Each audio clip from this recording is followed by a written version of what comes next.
അള്ളാഹുവിന്റെ അലംഘനീയമായ വിധിക്ക് മുമ്പിൽ അനാഥത്വത്തിന്റെ കയ്പ് നീര് രുചിക്കേണ്ടി വന്നവർ എമ്പാടുമുണ്ട് നമ്മുടെ സമൂഹത്തിൽ.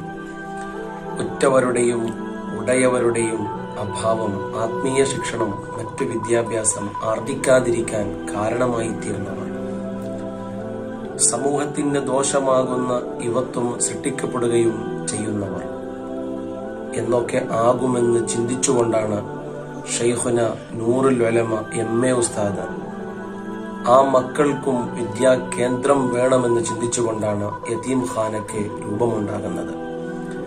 1983 ഫൗണ്ടേഷൻ നടത്തുകയും 1985 ഉമറാക്കളുടെ നേതൃത്വത്തിൽ ഉദ്ഘാടനം ചെയ്യുകയും ചെയ്തു. അതോടൊപ്പം യതീമീങ്ങളായ പെൺമക്കൾക്കും 2000 ഗേൾസ് യതീംഖാനയും ആരംഭിക്കുകയും ചെയ്തു.